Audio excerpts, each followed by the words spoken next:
So vintage Pokemon cards have literally fallen from grace and they should be studied by all Pokemon collectors and enthusiasts. Vintage cards were once seen as the gold standard for collectors. However, the tide has shifted in 2024 and vintage doesn't seem that strong anymore. And I'm going to explain what exactly happened in just a moment. Though to understand the full extent of it, it is essential to first understand this. Now, while some Pokemon cards were created before 1999, most collectors agree that the first run of Pokemon cards that brought them to a worldly status was in 1999 when the first base set was released. And this set was as close to world shattering for trading cards as you could probably get, right?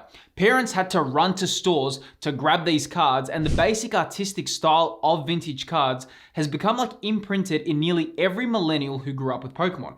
Almost every old school collector can remember these cards, and that's probably because vintage cards have this simplicity that's made them become iconic in their own right. Now, a lot of people will say, oh, Pokemon cards were so much better before they became valuable, right?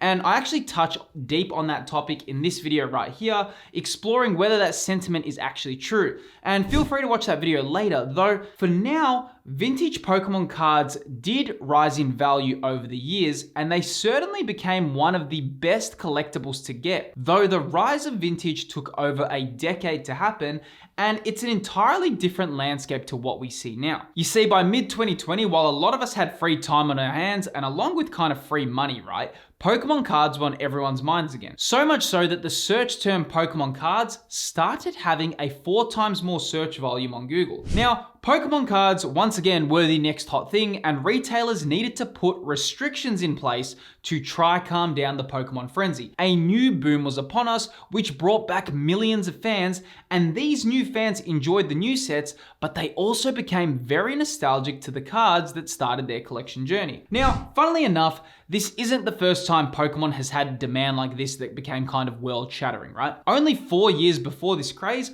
Pokemon Go had local councils need to get involved to help deregulate the amount of people congregating in particular hotspots for Pokemon Go. And the original 1999 Pokemon also had this unseen demand back when Pokemon cards first released. Now, you kind of have to ask yourself, why does Pokemon always have these world-stopping events, and what does it mean for people investing in Pokemon collectibles? I'm going to touch more on that later in this video. Now, something really interesting happened during 2020, right? Some cards that cost maybe 10 or 15 bucks only a few months later started selling in the hundreds of dollars, and some even cracked into the thousands. A generation that was brought up with Pokemon cards had been rebirthed, and not only were they rebirthed, but they were also aggressive when it came to buying Pokemon cards, and it had celebrities and influencers joining the trend. Now, something very interesting was happening during this time. Quality wasn't a thing. No one cared about the quality of the card because the psychology of the collector wasn't about a standard,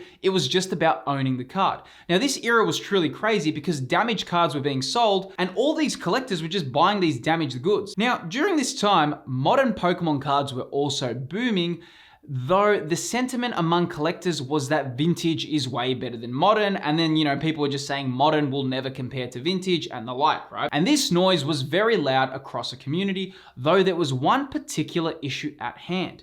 The people buying and collecting these vintage cards didn't really have trading card collecting backgrounds. Many of them collected cards as kids, and then they had like a 20-year break from card collecting. So their knowledge of trading cards and collectibles was kind of naive and a little bit uninformed. So this new wave of collectors didn't really look at the quality of the card. They focused more on just owning the card. So during this era, cards that were damaged entirely were flying off eBay. Now, also during this time, a lot of people started re-entering the hobby, and modern was also getting an incredible fire within its belly, though vintage enthusiasts were much louder.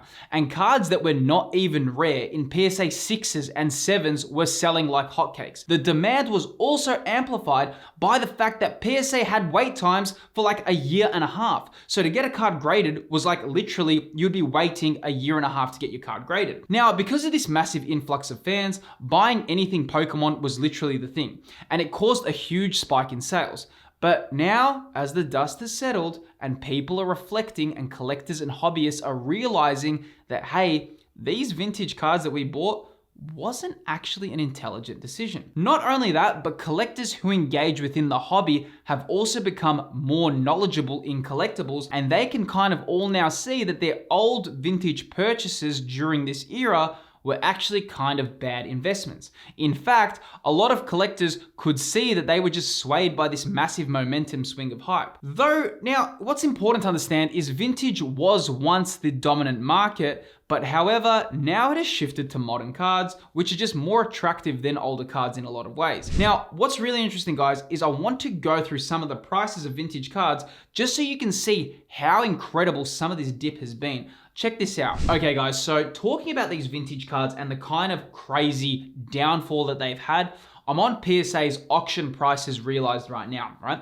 And I'm going through first edition vintage cards that were selling during the hype era, and you got to see some of the prices that were crazy. Now, what's more interesting about this is the fact of how many sales of like PSA 6s and PSA 7s were happening. Like the PSA 6 or the PSA 5 is like kind of worthless, right? It's like junk.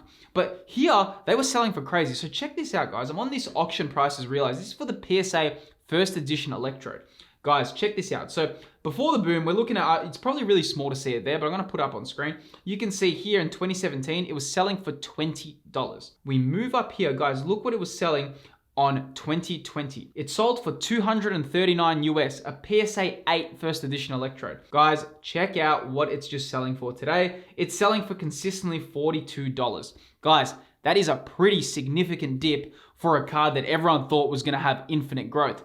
Vintage has really taken a big downfall. We're on the PSA 9 Jolteon, and guys, you can see everything before here is literally before the COVID boom, right? You can see here, 2017, it was selling for $50, $100. This is a PSA 9 first edition Jolteon, right? We move here, you can see middle of the boom, it sold for 1.1K, that is USD. And then you move down and you can see currently selling for consistently around that 350 to 320 mark, even dropping as low as 270.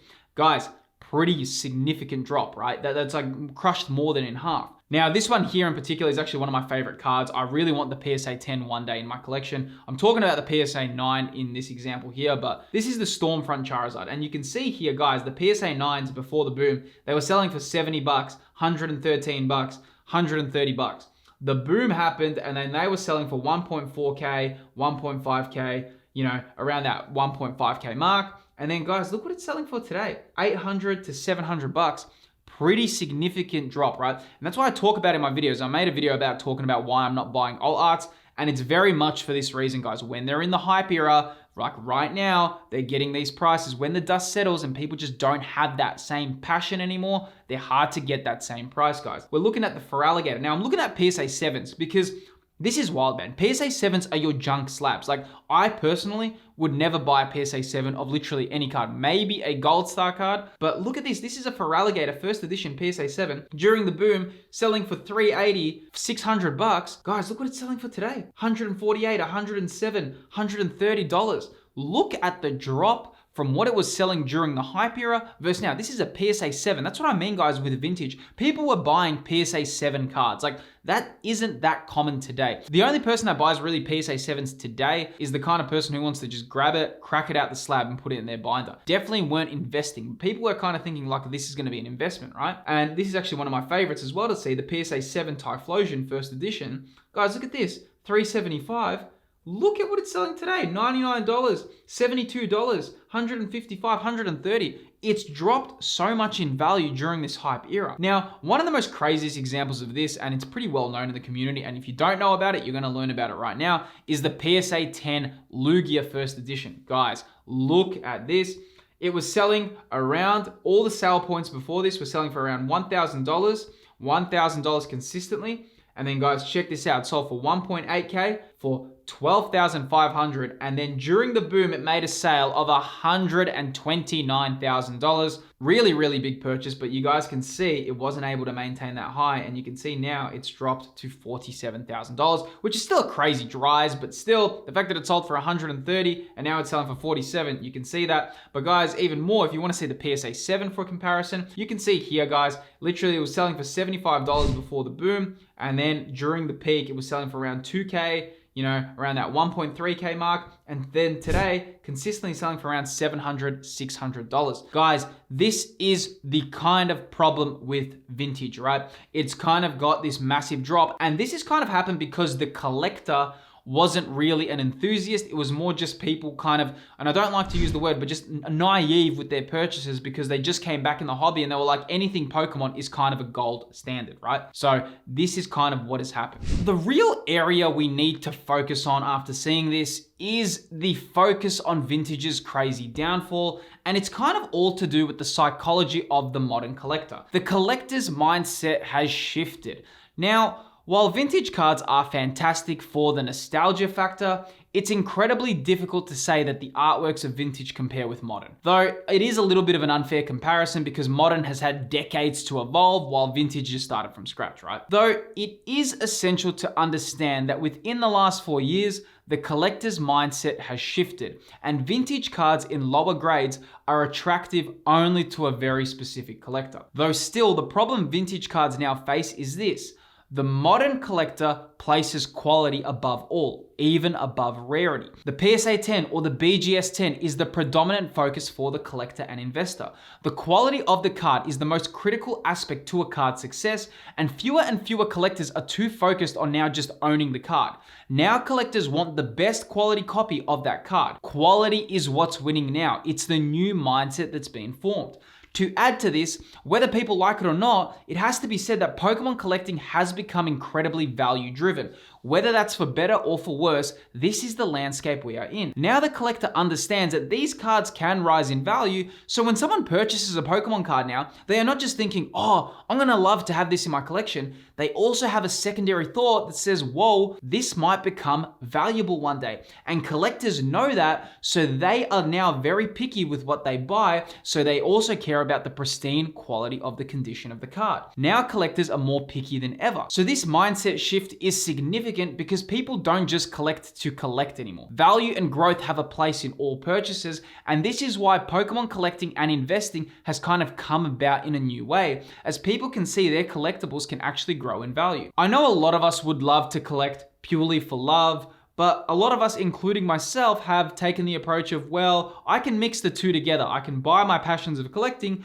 but I can also buy nice cards that have a potential to grow in the future. There has kind of become this added benefit of collecting, which I think has made it much more intriguing. Now, I was speaking earlier in the video relating to Pokemon's world-stopping events, right? These events are commonplace for Pokemon, and using these times to your advantage to sell off collections is a real good way to take advantage of these crazy hype opportunities. But vintage cards are now in between a rock and a hard place because the modern collector will rarely purchase a damaged card.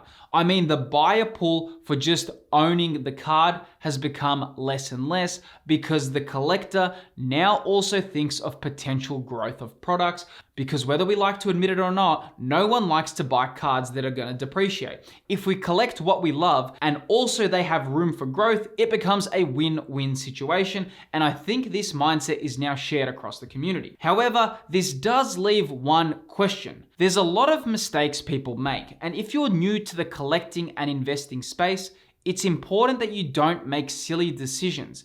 And the exact mistakes to avoid are packaged within this video on screen right here. In this video, I uncover the 4 Pokemon investing pro tips I learned from lived experience. I cover the most common issues collectors and investors face, and I show how to put yourself in a position to make an incredible collection on a budget. Click that video, guys, and we'll chat more about it there.